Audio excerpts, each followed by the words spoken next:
Bueno, muy buenos días, buenas tardes. Tengo entendido que ya están concluyendo el semestre y terminando ya con las clases de urología. Vamos a hablar un poquito de litiasis de vías urinarias. Sé que es un poquito complejo el nuevo formato al cual nos tenemos que adaptar ustedes y nosotros, pero bueno, espero que les sea un poco de provecho y podamos entender un poco esta patología que es bastante frecuente dentro de la urología y frecuente dentro de las urgencias, poder comprender un poco las causas y cómo nosotros resolvemos de forma quirúrgica la patología litiasis.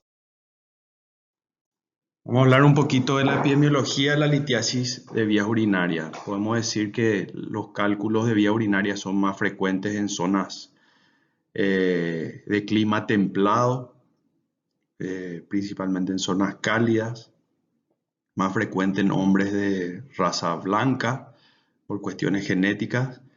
Eh, es más frecuente o sea, la dieta tiene influencia, sobre todo el abuso de proteínas. En ciertas profesiones hay mayor predisposición, sobre todo las personas sedentarias o la gente muy expuesta al calor, ¿verdad? Gente que trabaja en obras. La herencia cumple un papel importante y es más frecuente 2 veces en el sexo masculino. Este es un cuadro que relaciona las litiasis de acuerdo al tipo o la composición del cálculo con la edad y la frecuencia. ¿Mm? Tenemos todas estas barras naranjas, nos dicen que de acuerdo a la edad, todos los cálculos de calcio, ya sean de fosfato de calcio o de calcio monohidratado, cualquier tipo de litiasis cálcica es más frecuente en todas las edades. O sea, si bien hay ciertos tipos de cálculos que son más frecuentes a una edad determinada, los cálculos de cálcicos son más frecuentes en todas las edades. O sea, si tenemos un niño, la probabilidad de y con un cálculo es más probable que sea de calcio que sea de otra etiología. Pero sin embargo, como vemos, de 10 a 20 años tenemos que las cálcicas son más frecuentes. Lo mismo ocurre en todas las edades. Pero sin embargo, hay ciertos tipos de cálculos que son poco frecuentes a ciertas edades y son más frecuentes a otras edades, como por ejemplo los cálculos de cistina. Vieron que es más frecuente en personas jóvenes, pero muy poco frecuente en personas añosas, porque generalmente se detecta en niños la enfermedad de hemocistinuria, aunque sean raros. Si encontramos, más probablemente serían niños.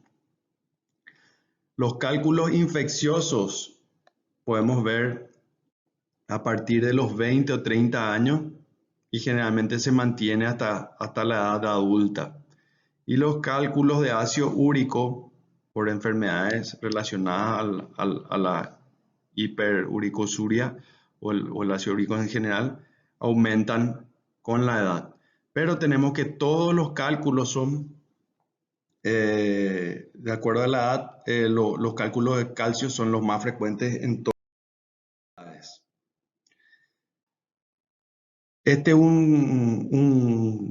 Esta imagen nos demuestra lo que estuvimos hablando, ¿verdad? En general, en todas las edades, los cálculos de calcio son los más frecuentes, seguidos por los cálculos infecciosos. Posteriormente tenemos los de ácido úrico, los de cistina, ¿verdad? Que son los más raros, y otros donde principalmente están los cálculos medicamentosos, sobre todo los cálculos producidos por ciertos fármacos como los antirretrovirales utilizados en la enfermedad de inmunodeficiencia adquirida. Bueno, tenemos factores predisponentes para la formación de cálculos que pueden ser extrínsecos e intrínsecos. Los extrínsecos son factores no relacionados al organismo en general y, como dijimos, eso está relacionado, por ejemplo, a los climas calurosos. Esto de evitar el baño con frecuencia no es que una persona no se bañe, pero más se refiere a prolongar las micciones, ¿verdad? Tenemos gente que está trabajando constantemente, o sea, que está trabajando en oficinas, ¿verdad? Y por lo tanto tienen trabajo o cajeros que están evitando el acceso al baño, tienen mayor predisposición a formar cálculos por éstasis urinaria. La dieta, como dijimos, influye mucho. Por ejemplo, la baja ingesta de líquidos, mucho consumo de proteína, como en nuestro caso, en nuestro país, que por lo menos 2 o 3 asados a la semana comemos, y el abuso de la sal. Vamos a ver por qué después. Algunos medicamentos predisponen a la formación de cálculos.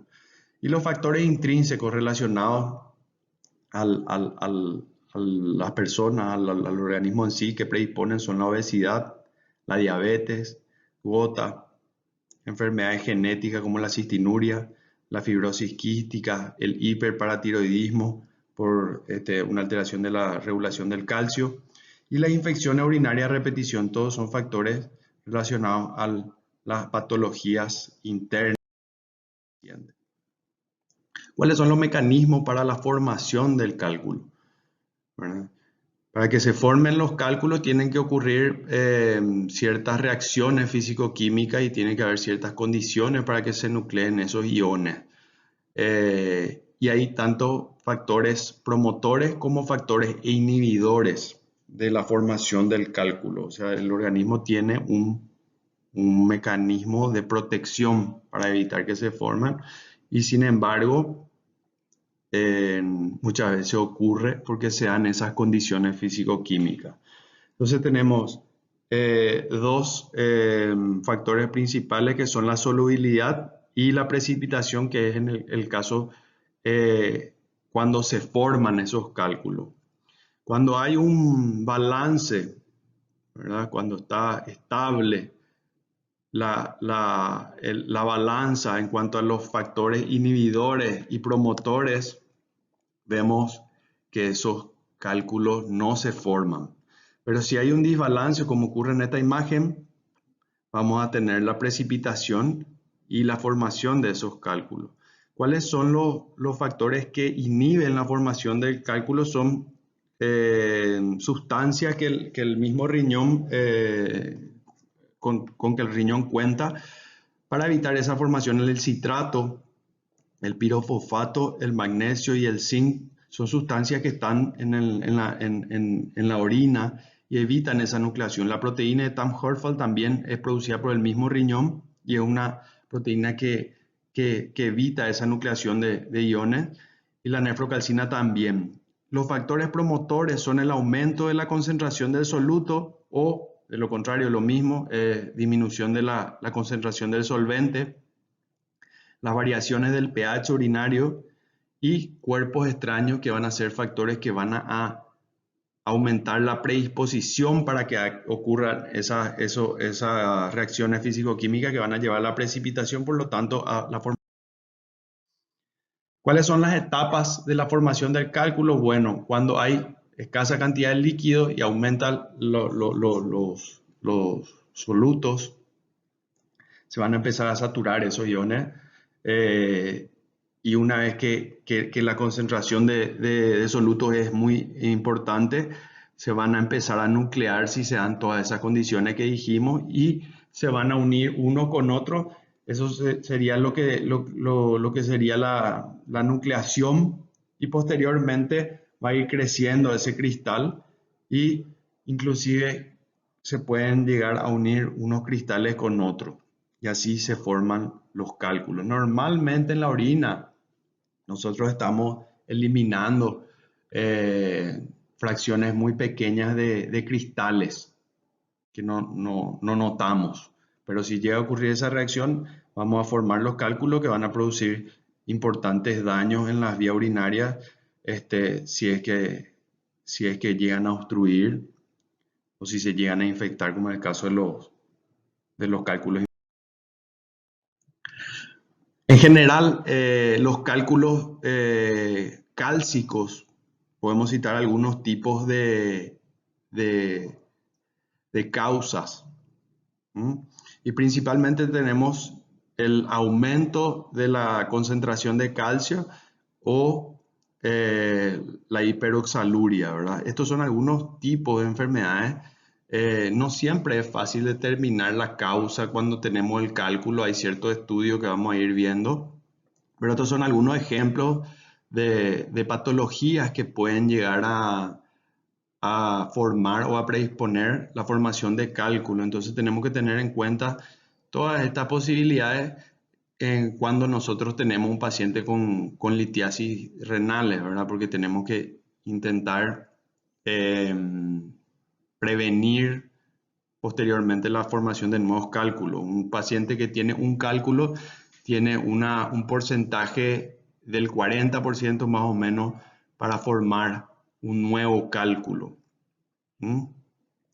Entonces la hipercalciuria puede ser idiopática, ¿verdad? Puede ser por hiperparatiroidismo, por hipervitaminosis, inmovilización prolongada, paciente encamado, sobre ingesta de leche o alcalino, enfermedad de Payet, Cushing, sarcoidosis, son algunos ejemplos. La hiperoxaluria puede ser familiar o puede ser por trastornos gastrointestinales. Tenemos muchos pacientes que sufrieron cirugías gastrointestinales, ¿verdad? Colectomía, qué sé yo, y con el tema de la absorción y el tema del manejo de los electrolitos, tenemos que estos pacientes tienen importante predisposición. Ahora justamente yo tengo una paciente que tuvo una colectomía total y en 4 meses formó un cálculo coraliforme, probablemente por estos temas absortivos bueno, las litiasis de ácido úrico, como dijimos, son bastante frecuentes. En frecuencia podríamos decir que es una de las litiasis más importantes y sobre todo aumenta en incidencia con la edad y se puede dar por 3 factores: aumento aislado de la eliminación urinaria de ácido úrico, algunos tipos de déficit enzimático hereditario y algunas otras condicionantes que predisponen. Y todo ello, por ejemplo, podemos encontrar en el aumento de la eliminación del ácido úrico en pacientes con dietas elevadas en purina o los mismos fármacos que utilizamos para el tratamiento de la de la enfermedad relacionada al ácido úrico, podemos tener que se elimina más por orina. Por lo tanto, hay mayor posibilidades de formar en la vía urinaria cálculo. Déficit enzimático, algunos tipos de déficit enzimático, y vamos a citar nada más, son enfermedades realmente que nosotros no manejamos comúnmente, y algunos otros factores condicionantes como la enfermedad, algunos tipos de enfermedades proliferativas, perdón, dieta alta en proteína, ingesta de alcohol, ingesta alta en fructosa y pH urinario. Eso predispone a la formación de esos cálculos. Como dato también podemos decir, con relación a la diapositiva anterior, que las litiasis de ácido úrico generalmente son litiasis blandas, ¿verdad? No son cálculos muy duros. ¿Y en qué interfiere el hecho de que sean blandos o duros? Bueno, que en placas simples es muy difícil de visualizar, tanto así como los cálculos de Struvita que vamos a hablar ahora, ¿verdad? Son cálculos blandos. Eh, y ahí viene la denominación, porque anteriormente no teníamos tomografía, que en la tomografía sí se ve mejor.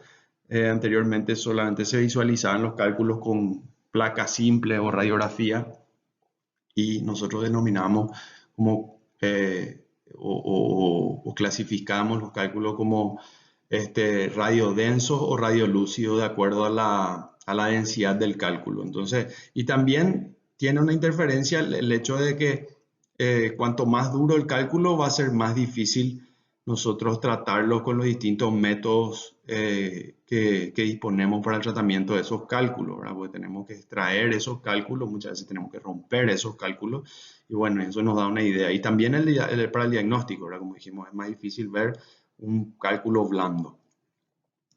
Eh, los cálculos infecciosos. Muchas veces no sabemos qué es lo que viene primero, si es la infección o es la precipitación del cálculo. Pero lo que tenemos que estos cálculos infectados, generalmente podemos encontrar en esos cálculos estos microorganismos que desdoblan la urea, como el Proteus, Klebsiella, Staphylococcus, Providencia y Mycoplasma. Estos son gérmenes desdobladores de urea. Persisten en la vía urinaria, por lo tanto es muy difícil tratar estos pacientes, ¿verdad? Entonces estos pacientes y generalmente crecen rápido esos cálculos y la mayoría de los cálculos infecciosos son los famosos cálculos coraliformes. Coraliforme porque tienen la forma de un coral y prácticamente abarcan todo el interior del riñón, ¿verdad?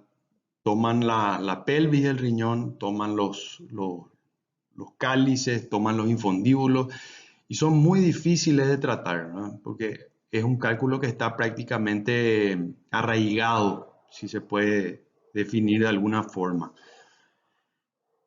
Hay ciertos factores que predisponen a estos, ¿verdad? La formación de estos cálculos, como ser las infecciones a repetición.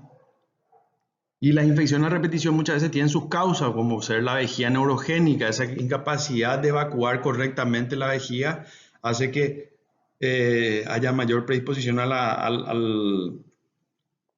la presencia de gérmenes patógenos de estas bacterias en la vía urinaria y por lo tanto pueden colonizar la vía urinaria y de ahí su formación. Catéteres o cuerpos extraños en la vía urinaria también predisponen. Y hay ciertas enfermedades ya congénitas que producen alteración en la anatomía de la vía urinaria, que producen éstasis urinaria. Entonces esos pacientes también están predispuestos a tener infecciones, por lo tanto, bueno, ¿cómo nosotros sabemos qué tipo de cálculo es el que estamos observando? Y únicamente podemos sospechar, como le dije, de acuerdo a la dureza o de acuerdo a la forma del cálculo en imágenes, pero básicamente la única forma de determinar exactamente qué contenido tiene los cristales para saber cómo se formó, principalmente va a ser a través de la visión microscópica. Los cálculos tienen en ciertas formas, se disponen de ciertas formas los cristales que nos orientan, ¿verdad? Como vieron en estas imágenes, las distintas formas que podemos ver en el microscopio, pero muchas veces no siempre encontramos cristales puros o cálculos puros. Por ejemplo, los cristales de cistina muchas veces se ven combinados con cristales de oxalato, ¿verdad? Siempre, rara vez vamos a encontrar un cálculo puro, ¿verdad? Y muchas veces estos cálculos son los fosfatos amónicos magnésicos, que son los cálculos que se forman en infecciones, como los cálculos coraliformes, ¿eh? O los cálculos estruitas, tienen distintas denominaciones. Estos en principio se forman por el desdoblamiento de la urea a través de esos gérmenes que les dije, pero muchas veces se van posteriormente adhiriendo estos cristales de oxalato y se vuelven más duros y bueno, son cálculos mixtos. Y tenemos también algunos estudios analíticos de orina y de sangre que nos van a orientar también, pero principalmente una vez que tenemos el cálculo, que tenemos que extraerlo o bien se puede eliminar, el mismo paciente puede eliminar el cálculo si es pequeño, vamos a ver a través del microscopio. Los análisis, algunos de los análisis que realizamos en sangre y orina para determinar la posible causa de la formación de cálculos son la urea y creatinina para saber función renal, el hemograma para saber en general el contexto del paciente, electrolitos, ácido úrico, calcio, fósforo, magnesio, sedimento y pH urinario, urocultivo y la paratormona para descartar enfermedades de paratiroidismo, ¿verdad? Estos son estudios básicos, ¿verdad? Después hay unos estudios mucho más. Nosotros podemos determinar inclusive la cistinuria en una orina de 24 horas para saber si este paciente va a tener predisposición o no y una cantidad de datos más para evitar posterior de cálculo. Pero ¿cómo hacerlo? Esto ya es la parte más anatómica y la parte más quirúrgica. ¿Cómo clasificamos nosotros esos cálculos una vez que ya se formaron?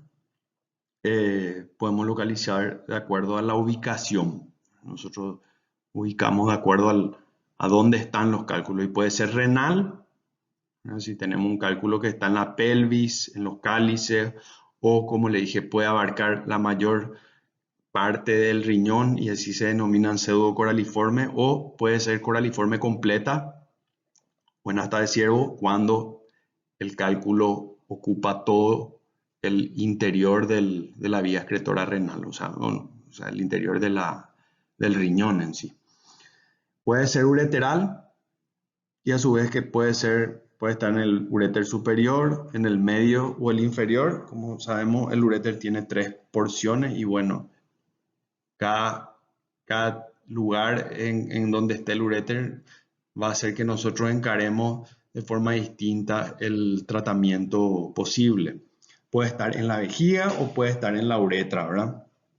Y como vimos en la clase anterior que dimos, la uropatía obstructiva alta va a estar relacionada más a estos dos tipos de cálculos y la uropatía baja va a estar relacionada más a este tipo de cálculo. ¿Por qué la vesical, por ejemplo? Porque las litiasis vesicales van a tapar o van a obstruir, digamos, de forma como un embudo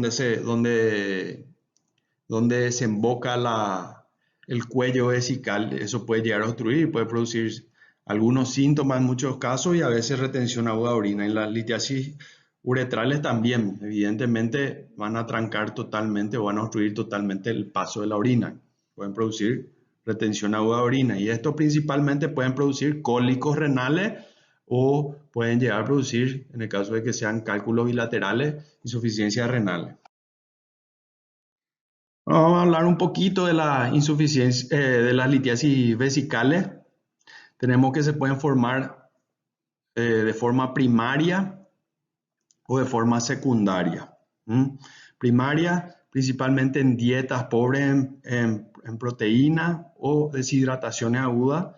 Y en litiasis secundaria, en la uropatía obstructiva, como habíamos dicho, generalmente la patología que producen éstasis urinaria, ¿verdad? Cistocele, hiperplasia benigna prostática, vejiga neurogénica o estenosis de uretra, y también por cuerpos extraños. ¿Cuáles son los cuerpos extraños más frecuentemente hallados en la vejiga? Porque no va a entrar de por sí un cuerpo extraño, ¿verdad? Generalmente son cuerpos extraños que nosotros mismos podemos llegar a dejar posterior a un acto quirúrgico. Es algo muy frecuente encontrar, por ejemplo, la presencia de un hilo, ¿verdad? Posterior a una cirugía ginecológica, ¿verdad? Muchas veces hay un sangrado en la región uterina o en la región genital y los ginecólogos muchas veces intentando contener ese sangrado realizan puntos hemostáticos, con lo cual hay veces que dan puntos en la vejiga y esos puntos están por dentro de la mucosa y predisponen a la formación de cálculos. También nosotros, después de una cirugía prostática, podemos, si es a cielo abierto, una cirugía abierta, podemos llegar a dejar puntos que actúan posteriormente como cuerpos extraños. ¿Cuáles son los síntomas que dan los cálculos en vejiga? Principalmente dolor en hipogastrio y hematuria, ¿verdad? O sea, el dolor muchas veces aumenta con el movimiento y cede con el reposo. ¿Por qué aumenta con el movimiento? Porque el paciente cuando está en bipedestación, por un tema de, de gravedad, hace que el cálculo impacte en el cuello de la vejiga, ¿verdad? Y cuando el paciente está acostado, el cálculo reposa en el fondo de la vejiga y no produce mayormente síntomas. La hematuria es frecuente en pacientes con litiasis vesical y principalmente se ve después de que la gente que padece cálculos en la vejiga hayan participado en ejercicio intenso o deambulación prolongada. Puede haber también, como les dije, retención aguda de orina cuando el cálculo se impacta. Y en esos casos el paciente llega por una uropatía obstructiva aguda, baja aguda. Llega en retención urinaria con un globo vesical y ahí muchas veces nosotros vamos a intentar sondar o si no podemos sondar vamos a instalar lo que vimos la vez pasada que es una talla vesical o una cistostomía suprapúbica que también se llama. Estos pacientes también tienen infecciones. Y hablando un poco de cómo se tratan los cálculos. Hay cálculos que son de mucho tamaño, hay cálculos pequeños y hay cálculos muy pequeños. Generalmente los cálculos muy pequeños se van a eliminar solos con la micción, sobre todo si tienen menos de 6 milímetros o 5 milímetros, esos cálculos van a ser expulsados naturalmente, diríamos. En cálculos más grandes nosotros tenemos la opción de entrar a la vejiga a través de un cistoscopio, como vimos ya tenemos elementos endoscópicos que nos permiten llegar hasta la vejiga y nosotros podemos fragmentar esos cálculos con láser o hay ciertas pinzas también que tienen los endoscopios para romper o si no es muy grande podemos estirar. No son cálculos muy difíciles de tratar a no ser que sean cálculos muy voluminosos y en algunos casos van a requerir cuando hay cálculos que abarcan prácticamente toda la vejiga, no hay otra forma de extraer esos cálculos si no es con cirugía abierta, ¿verdad? Porque son cálculos así de 200 gramos, 300 gramos, o sea que son cálculos gigantescos. Bueno, si tenemos cálculos de vías urinarias altas, los cálculos, esta es una imagen, ¿verdad? Una ilustración donde se pueden ver principalmente dónde hay mayor predisposición de impactación de esos cálculos. Tenemos que el riñón, esta sería la parte funcional, donde están las células que van a filtrar la orina, y esto sería ya lo que nosotros llamamos la vía excretora, ¿verdad? Por donde va a bajar la orina. Y tenemos que un lugar donde frecuentemente se impactan esos cálculos es en el infundíbulo. Ahora, el infundíbulo que se encuentra entre los cálices y la pelvis renal. Hay un estrechamiento. Si en cualquier zona de estrechamiento va a haber mayor posibilidad de encontrar un cálculo. Tenemos que también se pueden impactar en la unión pielo-ureteral. Acá tenemos otra zona de estrechez en el uréter, donde tenemos que es la unión del uréter medio con el inferior, que es la entrecruzación de los vasos ilíacos, ¿verdad? Por acá, generalmente, acá está el psoas y por ahí pasan los vasos ilíacos y es una zona donde el uréter anatómicamente tiene una estrechez. Y la última zona donde podemos ver cálculo impactado es en la unión entre el uréter y la vejiga.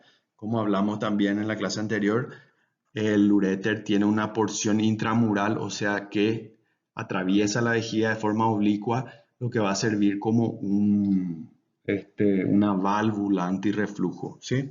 Y ahí generalmente tenemos cálculos ureterales que se quedan impactados.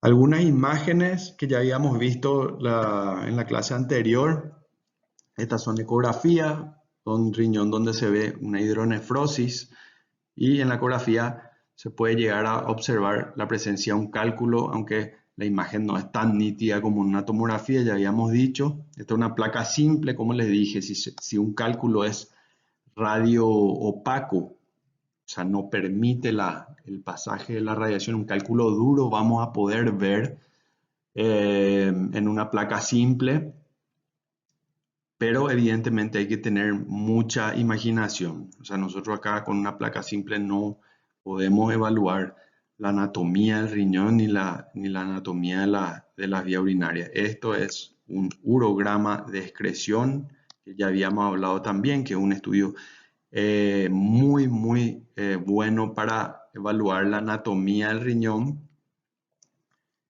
y también nos va a permitir ver si hay un grado de obstrucción, la dilatación del mismo. Pero la tomografía con contraste, como en este caso el medio acá, sustituyó bastante el uso de la placa simple como urograma de excreción en ambos. La tomografía con contraste, tanto como el urograma de excreción, se utiliza contraste endovenoso. La gran diferencia es el costo, ¿verdad? Que es mucho más económico usar un urograma de excreción que una tomografía. Y por otro lado, eh, la irradiación, ¿verdad? Una placa simple irradia mucho menos que una tomografía, pero la tomografía tiene como ventaja que la imagen es mucho más nítida, es mucho más representativa y cada vez hay más disponibilidad de estos equipos. Anteriormente no había muchos tomógrafos en el país, ahora ya es de uso corriente la tomografía. Esto es una tomografía donde vemos ya un cálculo impactado en la unión ureteropiélica y una dilatación por encima del cálculo de este.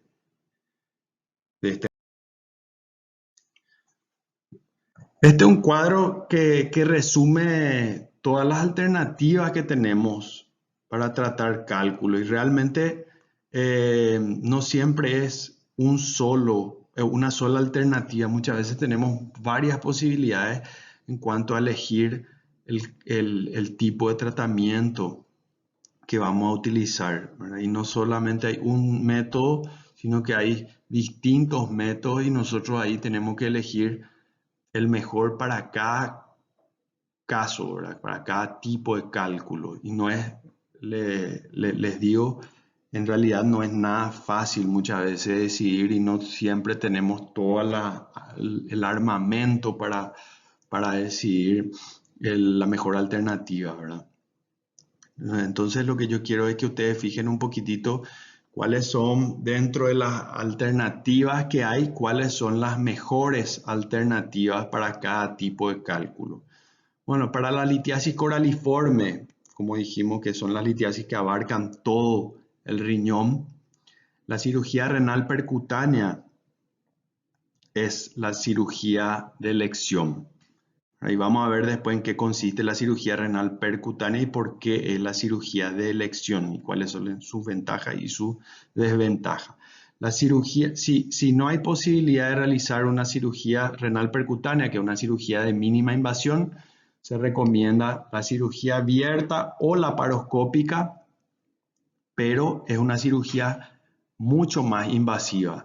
La diferencia entre la litiasis, entre la cirugía renal percutánea y una cirugía abierta va a ser principalmente en la incisión y la manipulación del riñón. En la cirugía renal percutánea nosotros hacemos un pequeño acceso, un pequeño tracto para poder acceder al riñón. La cirugía abierta o laparoscópica evidentemente tienen su diferencia. La laparoscópica tiene 3 accesos, hay que abrir el riñón, hay que atravesar el peritoneo y bueno, la comorbilidad es mucho mayor. Y la cirugía abierta, bueno, la recuperación.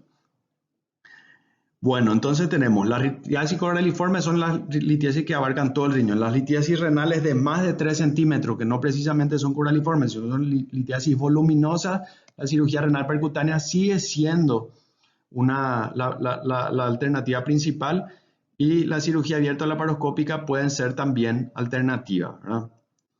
Litiasis renales de 3, o sea, de 1.5 centímetros a 3, la cirugía renal percutánea sigue siendo. O sea, todas las litiasis voluminosas o de un tamaño considerable se tratan con cirugía renal percutánea como primera elección.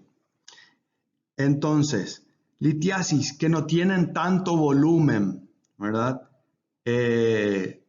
Tenemos distintas opciones, ¿verdad? La litotripsia extracorpórea, que es lo mínimamente invasivo, pero vamos a ver por qué algunas veces tenemos buenos resultados y otros no, es una muy buena opción. La litotripsia extracorpórea es una máquina que va a generar impulsos sonoros, ¿verdad? Por fuera del cuerpo, y van a producir fragmentación del cálculo, y posteriormente el paciente va a ir eliminando esos cálculos. La ureteroscopía flexible actualmente cada vez está ganando mayor notoriedad en cuanto al tratamiento de cálculos de aproximadamente este volumen, ¿verdad? La cirugía renal percutánea también tiene su lugar, pero es mayormente invasiva porque uno tiene que atravesar la piel y atravesar el riñón para acceder hasta ese cálculo. Sin embargo, la ureteroscopía flexible, uno accede al riñón a través de un endoscopio muy finito, a través de la uretra y el uréter hasta llegar al riñón. Es muy difícil y se requieren de instrumentales muy específicos y muy costosos, pero es una alternativa que cada vez está ganando mayor notoriedad. Entonces, la litiasis en cáliz inferior, ¿verdad? Cuando tenemos el riñón, no sé cómo explicarle, bueno, tenemos el cáliz inferior acá, a ver. Esta sería la vía excretora. Estos calculitos que están acá en el cáliz inferior son muy difíciles de tratar, ¿verdad? En realidad mi dibujo podría mejorar porque el ángulo que le di a mi cáliz no es muy agudo. Entonces, generalmente lo que son difíciles de tratar son los cálculos que están en un ángulo agudo, más de 90 grados. ¿Por qué? Porque dijimos que los cálculos pequeños responden muy bien a la litotripsia extracorpórea, y esa es una de las desventajas de la litotripsia. Cuando tenemos cálculos acá en el cáliz inferior y tratamos con litotripsia extracorpórea, muchas veces se fragmentan esos cálculos, pero no tienen formas de expulsarse, ¿verdad? O eliminarse esos cálculos. Por lo tanto, la litotripsia extracorpórea deja de ser primera elección y pasa a ser la ureteroscopía flexible, como dijimos, la mejor opción, porque uno puede llegar a través del uréter hasta el cáliz inferior con un elemento flexible. La desventaja, como le dije, de la ureteroscopía flexible es principalmente los costos. Es carísimo. Un ureteroscopio flexible sale por lo menos $20,000 y necesita láser para romper la piedra. Un láser sale entre los actuales más o menos $100,000. O sea, si uno a pensar en hacer este tipo de acceso terapéutico, tiene que saber que requiere de mucha tecnología. Y se utilizan cestas y pincitas descartables y una cantidad descartable que son carísimos y bueno, y generalmente son desechables, litiasis en uréter superior. Salimos ya del riñón. Las litiasis en el uréter superior pueden ser tratadas con litotripsia extracorpórea, y como segunda alternativa tenemos la ureteroscopía flexible o el ureteroscopio. Ahí, como dijimos ya, ureteroscopios flexibles y rígidos, ¿verdad? La diferencia está en los equipos, que los dos pueden prácticamente acceder a muchos lugares, pero el rígido no tiene esa capacidad de flexionarse y de flexionarse para poder acceder a distintas. Entonces, por ejemplo, si uno accede acá al uréter superior con un rígido y el cálculo se moviliza y cae en un cáliz inferior, va a ser difícil recuperarlo, ¿verdad? Entonces, no es tan fácil. Entonces, primera lección en litiasis ureteral superior, la litotripsia extracorpórea. Segunda opción, la ureteroscopía flexible o semirrígida. Y por último, la cirugía invasiva, como la laparoscopía, cirugía abierta, prácticamente no se realizan. En el uréter inferior, sí. El ureteroscopio que le hablé, el rígido, es el campeón para sacar piedritas en el uréter inferior. La litotripsia extracorpórea casi no se utiliza. Y cirugía abierta, actualmente es rarísimo ver, ¿verdad? Anteriormente, cuando yo me formé, era corriente ver una cirugía de uréter, ¿verdad? Un cálculo en la vía urinaria. Ahora, actualmente, con las nuevas técnicas y los nuevos instrumentales, se mejoró muchísimo eso y prácticamente no tenemos cortes, ¿verdad? O cirugía abierta para sacar una piedrita de la vía urinaria, para extraer una piedrita de la vía urinaria. Y esto es importantísimo. Cálculos pequeños, chiquititos, se caen solos. Esas piedritas van a caer solas la mayoría. Con tratamiento que se llama tratamiento médico expulsivo, que consiste en la administración de antiinflamatorios, algunos fármacos como la tamsulosina, que va a ayudar a expulsar el cálculo, diríamos, relajando las contracciones. Y se pueden utilizar muchas veces corticoides también para producir desinflamación del área, o sea, del uréter que está impactado.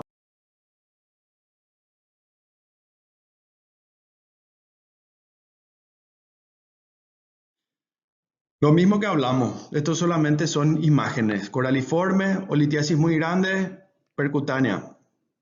Litiasis intermedias, ¿verdad? Un poco más grande, siguen siendo percutáneas, un poco más pequeña, ¿verdad? Como entre menores a 1.5, litotripsia, ureteroscopía flexible. Cálculo en cáliz inferior, ureteroscopía flexible. Cálculos uréter superior, se puede utilizar litotripsia extracorpórea o flexible.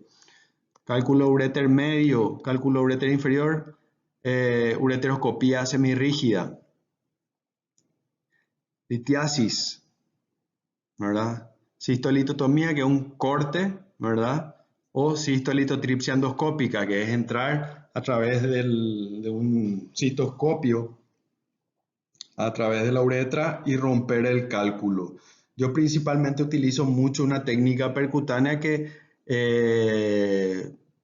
muy parecida a la que utilizo en el riñón, que es perforar con un agujero de un orificio pequeño, menor a 1 centímetro, y a través de ahí trabajo muy cómodo y el paciente prácticamente no tiene cicatrices, porque la uretra también, al manipular mucho, sobre todo en el hombre, podemos dañar, ¿no? Para sacar, y cuando son cálculos voluminosos sobre todo. Si son cálculos muy, muy voluminosos, la cirugía abierta, citolitotomía.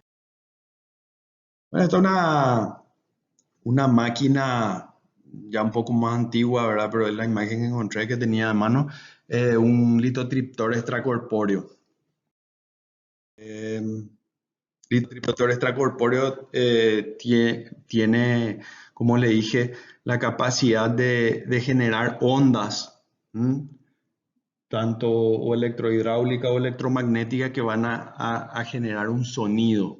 Ese sonido va a viajar a través de la piel y va a encontrar al cálculo. Ese cálculo, al ser impactado por estas ondas, se va a fragmentar, ¿verdad? Todo va a depender, como les dije, la ubicación del cálculo, que tiene ciertas especificaciones donde hay que optar por este método, y también va a depender mucho de la dureza del cálculo, ¿verdad? Esto hay que tener en cuenta. Cálculos muy duros, ¿verdad? Cálculos muy, muy duros, va a ser muy difícil fragmentar a través de estos métodos. Entonces, ¿cómo nosotros podemos saber determinar la dureza del cálculo? Usamos la TAC, ¿verdad? La tomografía.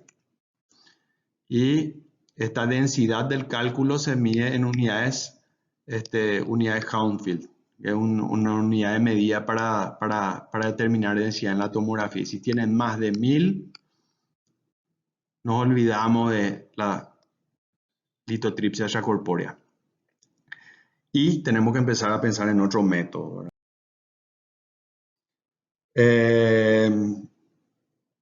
Las indicaciones, como dijimos, litiasis ya en el uréter superior, litiasis que no están ocupando cálices inferiores, ¿verdad? O litiasis pequeñas, que no sean demasiado duras. La litotripsia extracorpórea es genial. Llegó un momento en que cuando apareció la litotripsia extracorpórea, se disminuyó muchísimo las cirugías de litiasis. ¿Por qué? Porque se empezó a usar de forma indiscriminada y con el paso del tiempo los resultados empezaron a hablar y dijeron, nos dimos cuenta que no tenían tan buen resultado en algunos tipos de cálculos, inclusive cálculos que uno dice, sí, estos son fáciles de tratar con litotripsia extracorpórea, no teníamos buenos resultados. Por ejemplo, anteriormente tratábamos cálculos muy grandes y ¿qué pasaba? Se fragmentaban los cálculos, pero terminaban impactados en todo el uréter, formando lo que nosotros llamamos una calle litiásica. Lo difícil que es extraer esos cálculos del uréter es impresionante. O sea que por eso es que hay que elegir el método. Bueno, esto es una torre para tener en cuenta nomás los equipos que utilizamos. Realmente esto es una torre bastante básica, ¿verdad? Que es utilizada para cirugía laparoscópica, como le dije, no es la primera opción para el tratamiento de cálculo, pero nosotros usamos esta torre para todos los procedimientos endoscópicos también, no solamente para procedimientos laparoscópicos. Y adicionalmente nuestros equipos cuentan con un láser, que es un equipo para romper cálculos. Hay distintos tipos de equipos para romper cálculos. Puede ser láser, puede ser neumáticos. Ahí se me quedó corta la pantalla. Y pueden ser ultrasónicos. Los tres tipos de fuentes de energía para romper cálculos, gracias a Dios, tenemos en IPS, ¿verdad? Y eso básicamente es lo que incluye una torre endourológica que tenemos. Acá la pantalla, ¿verdad? Que ahora ya hay Ultra HD, 4K, inclusive 3D, utilizando unas lentes como la que usamos en la tele, ¿verdad? Podemos tener una mayor profundidad en los tejidos y podemos visualizar en 3D. Esto sería la fuente de luz, ¿verdad? Este cable que viene acá sería la fibra óptica.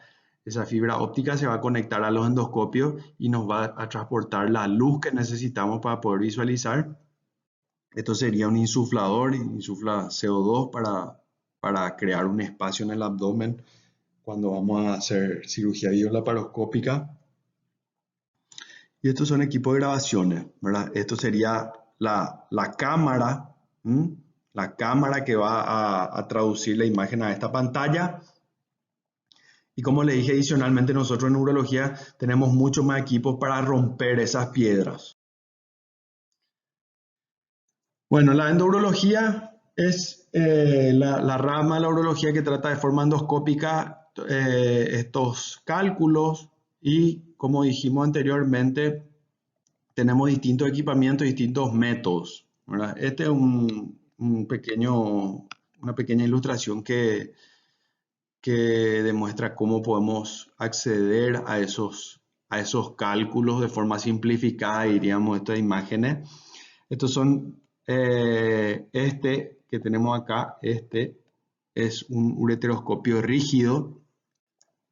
Es un elemento bastante útil en la endourología y nos permite acceder al uréter principalmente, tanto el uréter medio, el uréter inferior y el uréter superior, teniendo en cuenta que bueno, muchas veces durante el mismo procedimiento nosotros podemos eh, hacer migrar el cálculo al riñón y se complica un poco, pero principalmente nosotros a través de este ureteroscopio semirrígido podemos acceder a la mayor parte del uréter.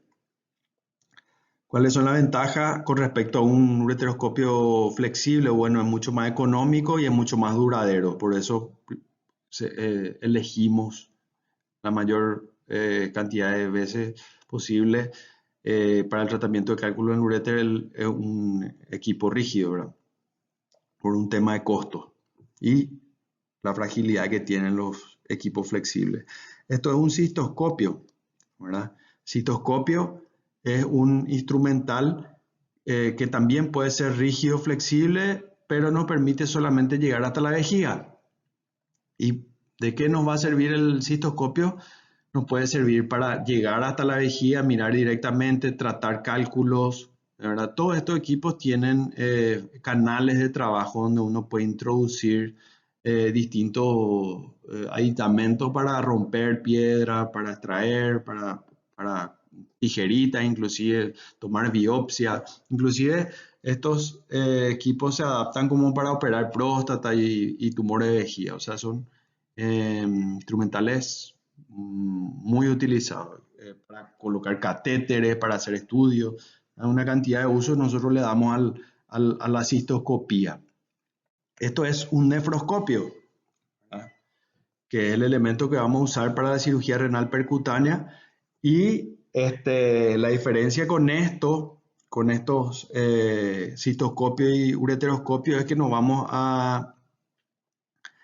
nosotros no vamos a utilizar los orificios naturales, ¿verdad? No vamos a usar la uretra y el uréter y la pelvis, sino que vamos a crear un espacio. O sea, si bien es una técnica muy buena, sí es más invasiva. Y vamos a ver después un pequeño videito. Esto lo único que muestra es esta imagen que está acá. Es un citoscopio que tiene una pinza, entonces nosotros podemos fragmentar con esa pinza, pero se usa cada vez menos con la presencia de fuentes de energía que son para fragmentar los cálculos que tenemos. Bueno, yo creo que ya hablamos bastante de los tipos de ureteroscopios y formas de tratar cálculos a nivel de uréter. Son imágenes, realmente no tienen muy buena calidad, pero básicamente así es como se ven así el interior del uréter, donde tenemos un cálculo impactado. Y bueno, muchas veces cuando el cálculo impactado es pequeño, con una cesta es suficiente para extraer el cálculo. Estas son las cestas, esto que vemos acá. Tienen ¿cómo le puedo explicar? O sea, la cesta en sí está hecha de un material muy blando que se llama nitinol y es muy poco traumática, y esas líneas que trae la cesta nos permite abrir y cerrar para poder tomar el cálculo y poder extraer ya sea el cálculo cuando es pequeño entero o los fragmentos que vamos a obtener a través de la fragmentación con láser o con algún otro método que tengamos. Ya hablamos de la diferencia entre los ureteroscopios rígidos y flexibles, ¿verdad? En realidad, este ureteroscopio flexible es un poco más antiguo que el que nosotros tenemos, pero principalmente, ¿qué es la característica que tiene el ureteroscopio flexible? Que esta punta se puede tanto flexionar como deflexionar de forma muy importante, como para poder acceder a prácticamente cualquier zona del riñón. Igual, de cualquier manera, no es nada fácil el procedimiento, porque ustedes saben que el riñón es un órgano móvil, y una vez que está uno ahí tratando de ingresar a uno de los cálices, que es como un laberinto, y el riñón está moviéndose, la visualización es escasa. Bueno, entonces un procedimiento genial desde el punto de vista de mínima invasión, pero no es nada fácil tampoco. Los rígidos nos permiten llegar hasta el riñón inclusive, pero no nos dan esa posibilidad de acceder a los cálices. Esto es un ejemplo y les voy a mostrar más o menos en qué consiste una cirugía renal percutánea que, como dijimos, principalmente es para ingresar al riñón y fragmentar cálculos renales eh, con ciertas características como ya habíamos hablado.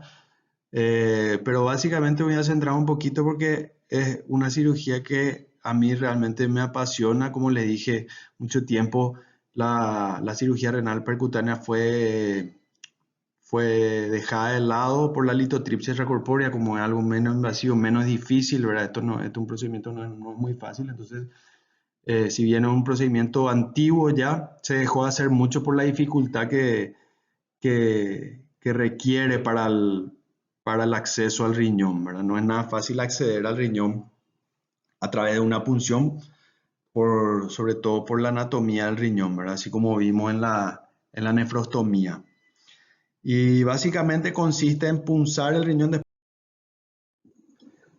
Bueno, para ir concluyendo, les quiero mostrar un poquitito de en qué consiste la cirugía renal percutánea.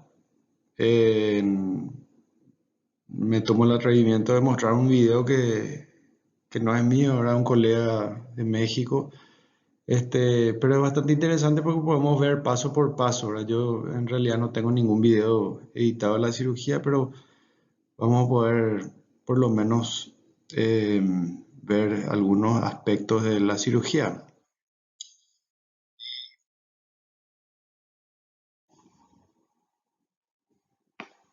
Vamos a ir narrando paso a paso de acuerdo a las imágenes que vamos viendo para que ustedes entiendan un poquito mejor porque es bastante complejo el procedimiento.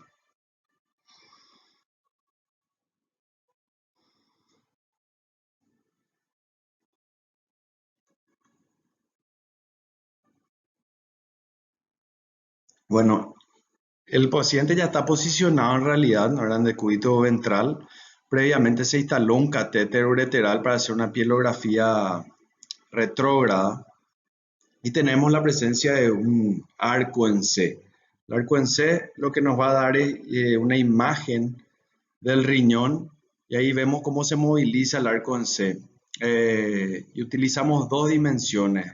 Sería la anteroposterior para ver cómo va entrando la aguja y la posición lateral del arco que nos va a dar una imagen en vivo. La diferencia de una radiografía que es una placa simple, esto nos permite ver un movimiento, ¿verdad? Este, la intención de punzar el riñón es colocar la aguja en el cali inferior. ¿Por qué el cali inferior? Porque es la región anatómica que permite acceder a la mayor parte del riñón. Muchas veces cuando las piedras son muy grandes o están este, en cálices muy apartados, va a haber que hacer otra punción y establecer otro trayecto para poder ingresar al riñón, ¿no? Una vez que ingresamos al riñón, se retira esa porción de la aguja, vemos que sale orina clara y nosotros introducimos lo que se llama guía, una guía que en el extremo, ahí se ve en la radiografía cómo ingresa esta guía. Y a través de la guía vamos introduciendo distintos dilatadores, aumentando cada vez más el calibre hasta colocar lo que vemos, esta parte oscura que vemos acá, se llama Amplats y va a establecer un contacto entre el riñón y la piel. Con un nefroscopio nosotros podemos ingresar, en este caso se está usando láser para fragmentar el cálculo. No es un cálculo demasiado voluminoso y aparentemente no es un cálculo demasiado duro, pero la intención de fragmentar es que pueda pasar a través del AMPLAT, que es el cañito que utilizamos para establecer el trayecto. Una vez que se fragmenta, nosotros podemos introducir a través del nefroscopio pinzas y bueno, así conseguir que el paciente esté libre de cálculo.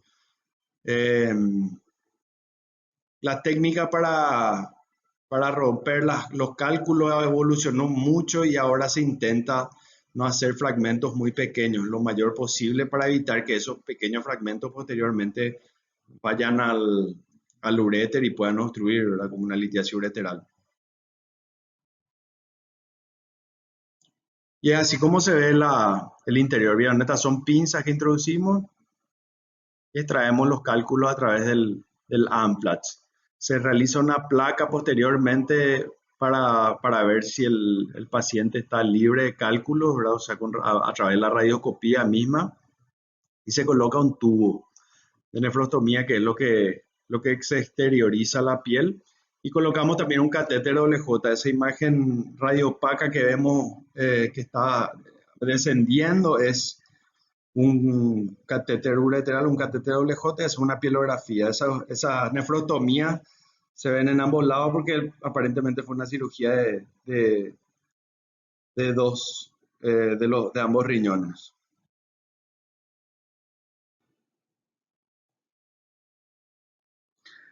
Bueno, la diferencia es importantísima en cuanto a la estética, ¿verdad? Evidentemente es una foto muy exagerada, pero bueno, nosotros sabemos que la lumbotomía muchas veces produce eventraciones y no solamente son complicaciones estéticas, como en el caso de las eventraciones, también los pacientes al realizar una incisión demasiado amplia también estamos incidiendo a través de músculos y nervios. Muchos de estos pacientes quedan con dolores crónicos o quedan también con áreas de nervada donde pierden la sensibilidad y bueno, y principalmente el hecho de intentar reoperar un paciente, porque como dijimos, los cálculos muchas veces se vuelven a formar y en un campo ya operado con mucha fibrosis es muy difícil ingresar nuevamente. Es la foto que, dentro de las fotos que yo tengo de un paciente mío que tuvo un antecedente, una lumbotomía cuando era niño por una enfermedad de la unión, volvió a formar un cálculo y se nota perfectamente la diferencia entre una incisión, coste que se hizo la incisión cuando era muy pequeño, y un acceso mínimamente invasivo. Este tubo de drenaje que se ve acá, que es una nefrostomía, generalmente se retira al día siguiente o después de 2 días y prácticamente no queda ninguna cicatriz. Estas otras incisiones que hubieron abajo fueron unas incisiones de prueba que no llegamos a establecer el trayecto porque como este es un riñón operado ya tenía una ubicación un poco compleja desde el punto de vista anatómico. De vuelta una foto del equipo quirúrgico y cuando iniciamos, una foto cuando iniciamos estos procedimientos nosotros en el Hospital Central de IPS, cuando corría más o menos el año 2012. Tenemos ya 8 años de experiencia con esta cirugía que no se realizaba en el instituto. Actualmente tenemos más de 600 casos. Bueno, muchísimas gracias por la atención y espero que les vaya bien en este año.